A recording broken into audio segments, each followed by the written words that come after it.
Imagine you're standing in an elevator in downtown Manhattan. The cable looks fine. The machinery hums reassuringly. Everything seems normal. But if you could see through the walls, you'd notice something terrifying. Three separate cables are fraying simultaneously, each one thread away from snapping. And you're on the 50th floor. Welcome to the American economy in 2026. Here's the brutal truth that nobody in Washington wants to tell you. We're not heading toward a crisis.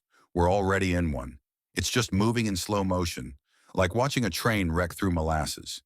And by the time most people realize what's happening, it will be too late to jump off the tracks. You thought 2008 was bad? That was a single point failure, a housing bubble that popped in Florida and Nevada and took the financial system down with it. What's coming in 2026 is something far more insidious. A perfect storm of three massive, interconnected disasters happening at once. We're talking about a debt bomb that makes 2008 look like a firecracker at a 4th of July barbecue, an AI bubble inflated with borrowed money and Silicon Valley delusion, and a developing world debt crisis that's quietly strangling 70 countries while threatening to drag down the entire global financial system. The math is brutal. It simply does not work. America's national debt hit $38.4 trillion. We're paying over $1 trillion per year just in interest, more than we spend on Medicare, more than the entire defense budget. AI companies have burned through hundreds of billions in infrastructure, with 95% of businesses getting zero return. And meanwhile, 70 countries are on the brink of default. And when they go down, they're taking us with them. This isn't just another market correction that your financial advisor will tell you to quote zero. This is the great unraveling. And here's the darkest irony of all. We saw it coming. We had time to fix it, and we chose to double down like a drunk gambler at 3 a.m. in Vegas. Buckle up, it's going to get ugly. Let me introduce you to Sarah Mitchell. She's 34 years old, lives in Arlington, Virginia, and works as a mid-level accountant at a federal agency. Sarah makes $67,000 a year. She has a modest apartment, drives a used Honda Civic, and tries to save for retirement. She's doing everything right. Here's what Sarah doesn't know. Last year, through her federal income taxes, she personally contributed approximately $2,847 just to pay interest on the national debt.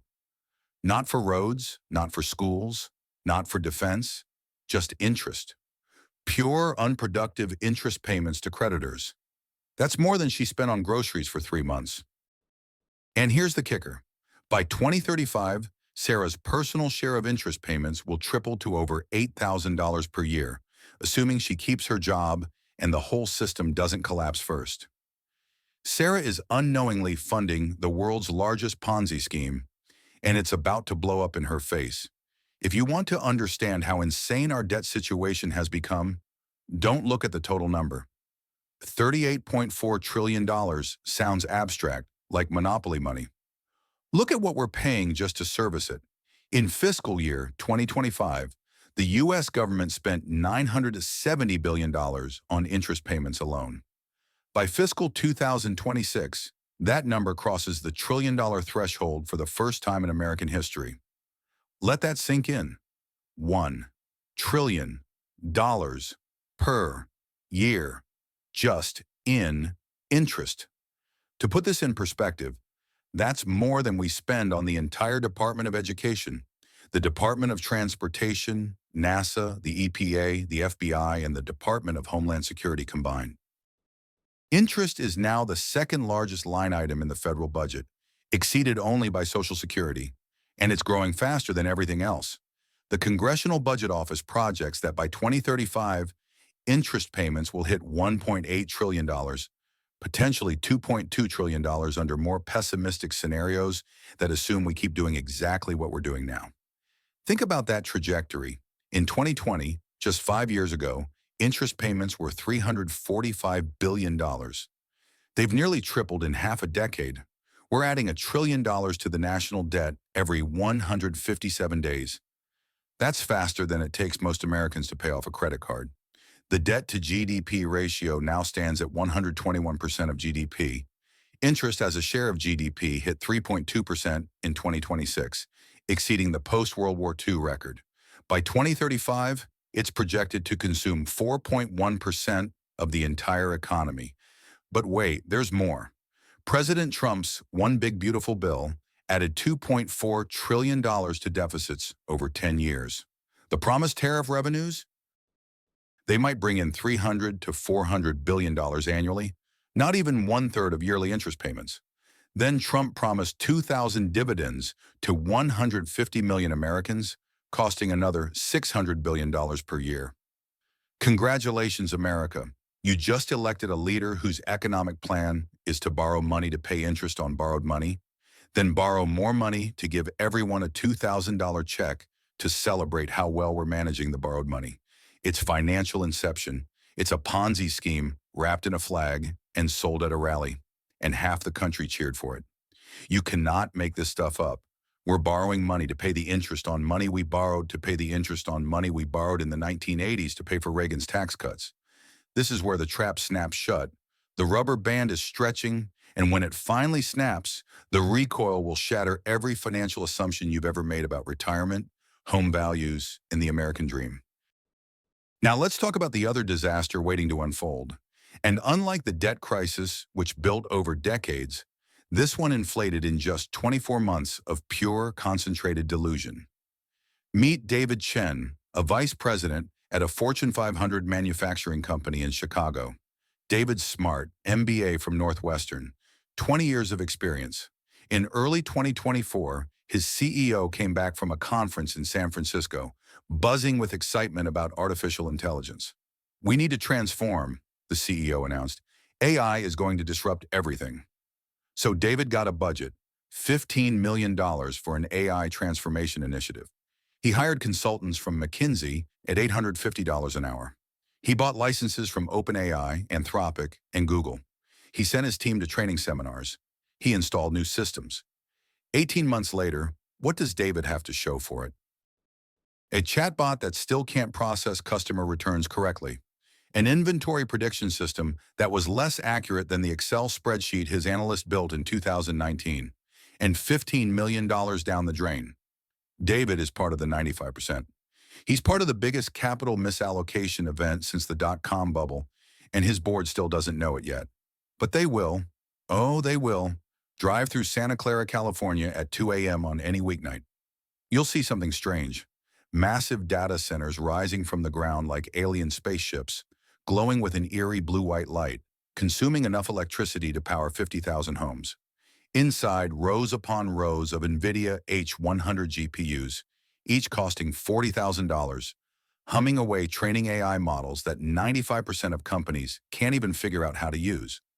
This is the data center that Meta built for $35 billion in just 3 months, ending September 2025. It's beautiful. It's state-of-the-art. It has its own power substation, and it might be producing absolutely nothing of economic value. Microsoft alone spent $35 billion on AI infrastructure in a single quarter. The 5 biggest tech companies, NVIDIA, Microsoft, Meta, Alphabet, and Amazon, are projected to burn through $1.6 trillion on AI by 2029. That's trillion with a T. That's more than the entire GDP of Canada. Here's the problem. Nobody's making any money yet.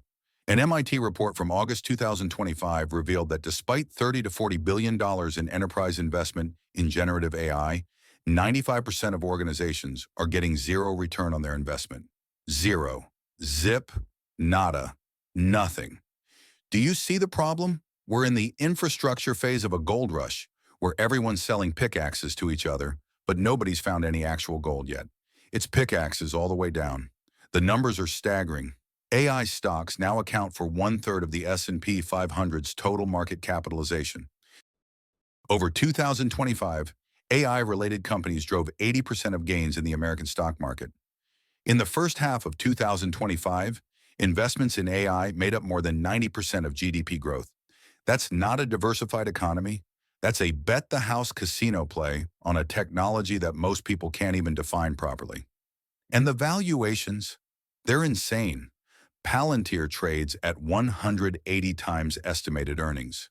Snowflake sits at 140 times projected earnings.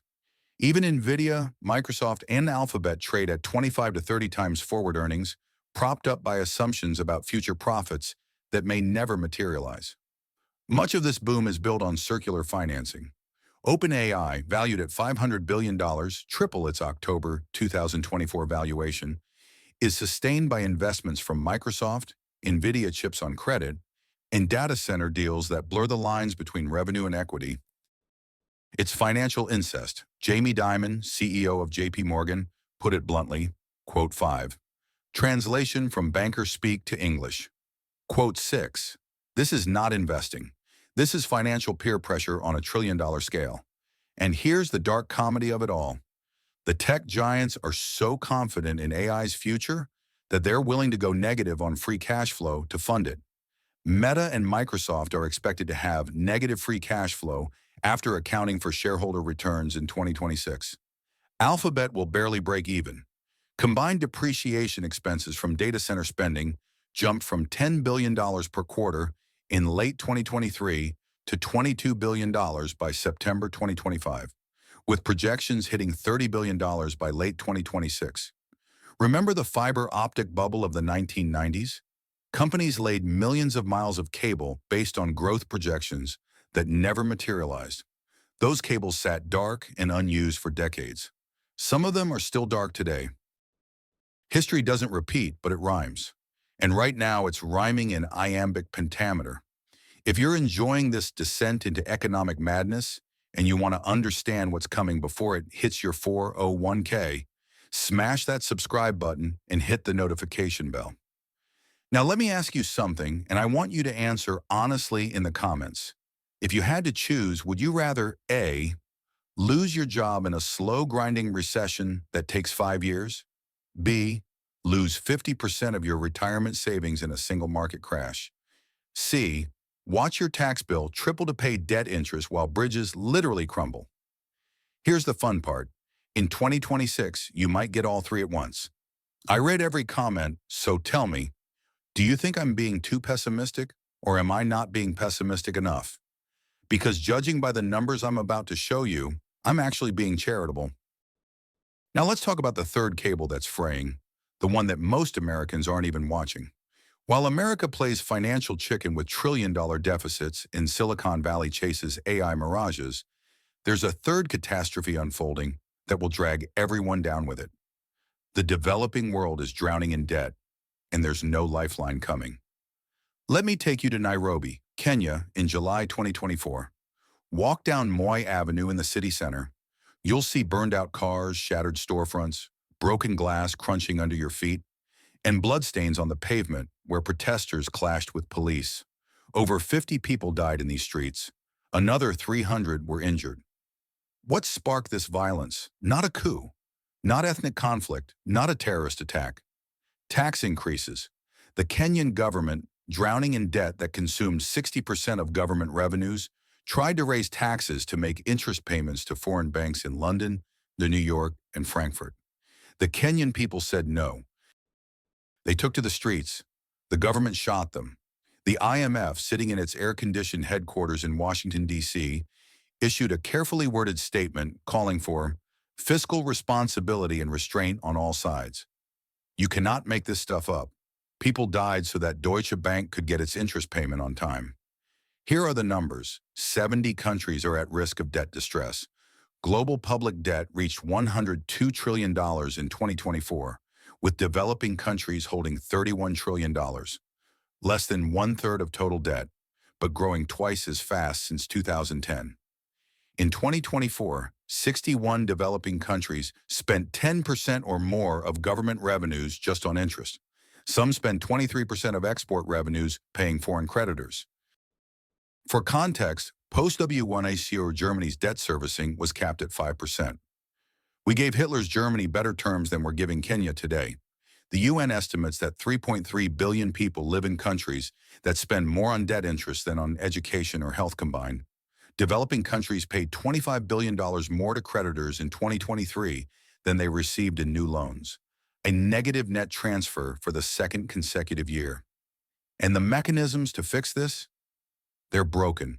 The G20 Common Framework, designed to help countries restructure their debt, isn't working. Countries like Sri Lanka were considered, quote, 8 to qualify, right before they collapsed. Private creditors refuse to participate because they want their money. China, now a major creditor through the Belt and Road Initiative, plays by its own rules and won't coordinate with Western institutions. Interest costs for developing nations hit $921 billion in 2024, a 10% increase from 2023, while their economies stagnate and their populations suffer. Meanwhile, U.S. interest rates remain elevated. Real U.S. interest rates average 1.5% in 2025 to 2026, a massive swing from negative 1.2% between 2010 and 2019. For developing countries borrowing in dollars, this has been a death sentence. And here's the brutal truth that Americans need to understand. When these economies collapse, they don't collapse in isolation. They trigger migration crises that show up at our southern border. They create political instability that requires U.S. military intervention. They produce humanitarian disasters that dominate our news cycles. And ultimately, they come knocking on the doors of the very developed nations that created this system in the first place. Now we're getting to where it gets really dark, because these aren't three separate problems. They're three fuses on the same bomb, and they're all burning toward the same explosive center. History offers us a brutal lesson. In 1720, the South Sea Company in Britain and the Mississippi Company in France collapsed simultaneously. Two bubbles, two countries, interconnected finance. The result? Economic depression and political chaos for decades. Now imagine that with nuclear weapons, AI-powered trading, and a global economy where Lagos affects Los Angeles in milliseconds. We're repeating 1720 with 21st century speed and 19th century regulations. Here's how the convergence happens. Pension funds get nervous about U.S. bonds. Bond yields creep up. Interest payments jump from $1 trillion to $1.5 trillion. Meanwhile, AI investments fail to deliver. Tech stocks correct. Consumer spending drops. Unemployment rises. Tax revenues fall. The deficit explodes. As tech stocks decline, wealth evaporates. Consumer spending drops. The U.S. economy slows. Unemployment rises. Tax revenues decline. The deficit worsens. Interest payments consume more budget. As U.S. rates stay elevated, developing countries can't refinance dollar debt. Defaults cascade, not one or two, but dozens. The IMF lacks resources for 70 simultaneous bailouts. Capital flees to U.S. treasuries and gold. Gold surges from $2,600 to past $5,000 as economist Komal Srikumar predicted. The dollar becomes volatile. Foreign holders question whether U.S. bonds are truly, unquote, 9. The Buffett indicator sits at 225%. Anything over 160% is dangerously overvalued. The CAPE ratio sits around 40 versus a long-term average of 17. The only other times it exceeded 40 were 1929 and 1999. You cannot have three simultaneous crises without them feeding each other in a doom loop. This isn't one fire. It's three fires providing oxygen to each other. Let's zoom out to the geopolitical chessboard, because while America is consumed by debt and bubble management, the global power structure is being rewritten in real time, and most Americans are too distracted by TikTok to notice. China is watching with barely concealed satisfaction. While the U.S. burns $1 trillion yearly on interest and Silicon Valley chases AI mirages, China plays differently.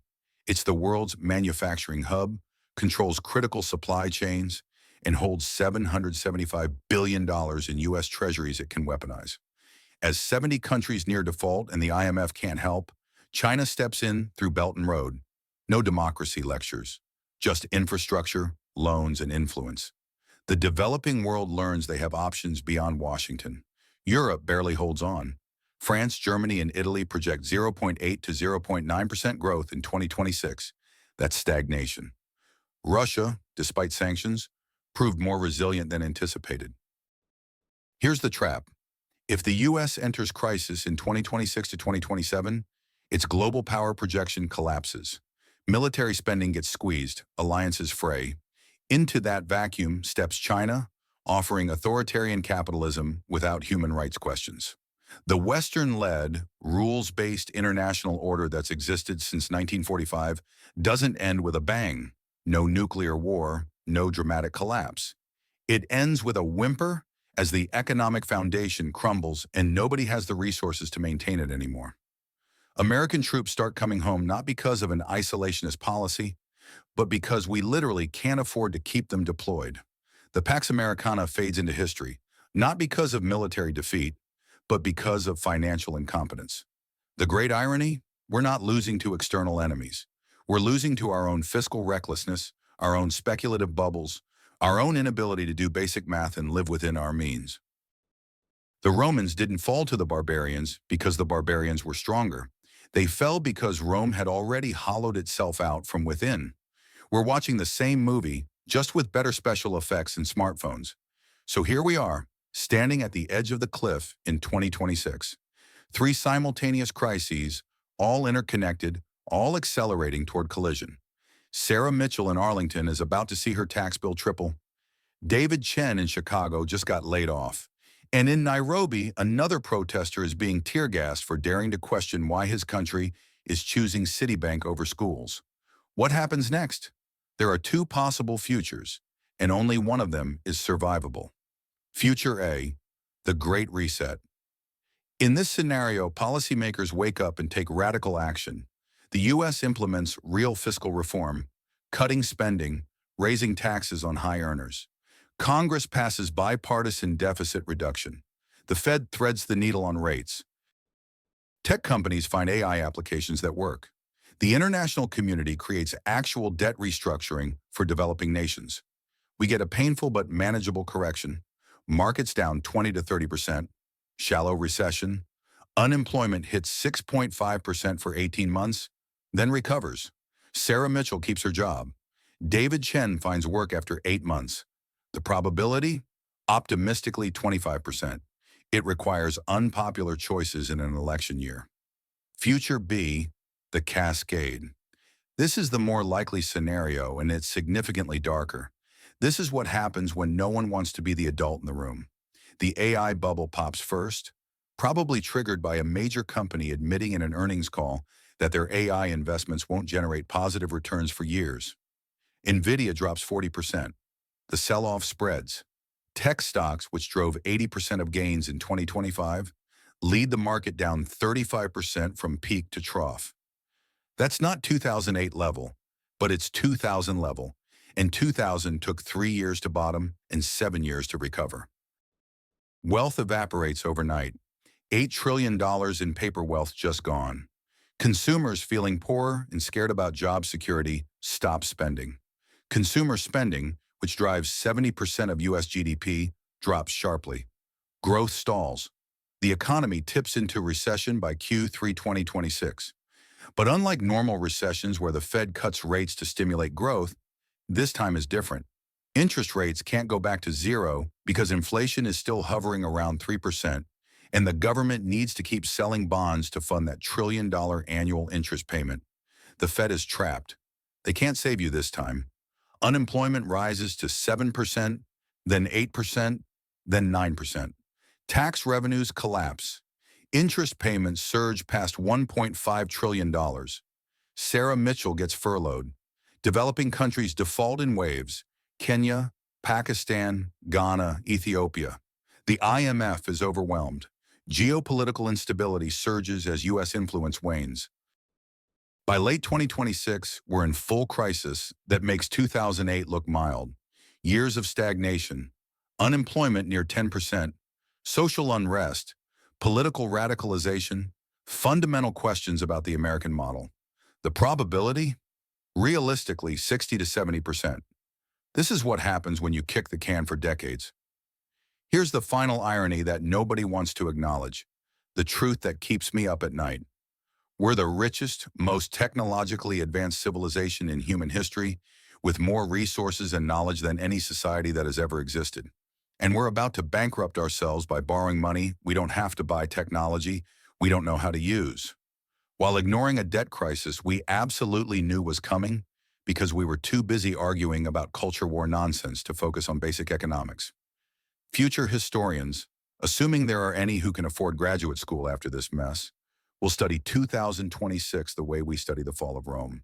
Not as a mystery, not as a tragedy, but as a case study in how empires commit suicide through sheer fiscal stupidity and political cowardice.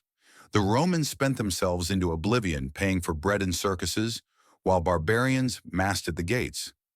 We're spending ourselves into oblivion paying for tax cuts and stock buybacks while the foundations rot. The similarities would be funny if they weren't so terrifying. If you found this analysis useful, or if it scared the hell out of you, which it should, leave a comment below. Tell me which future you think we're heading toward. Tell me if you think I'm wrong. Tell me if you think there's a third option I'm missing. I read every single comment. Hit that subscribe button and share this with anyone who needs to understand what's coming, because ready or not, 2026 is here. And this time, there's no bailout coming. The cavalry ran out of money $2 trillion ago. We're on our own. Welcome to the endgame. I hope you're prepared.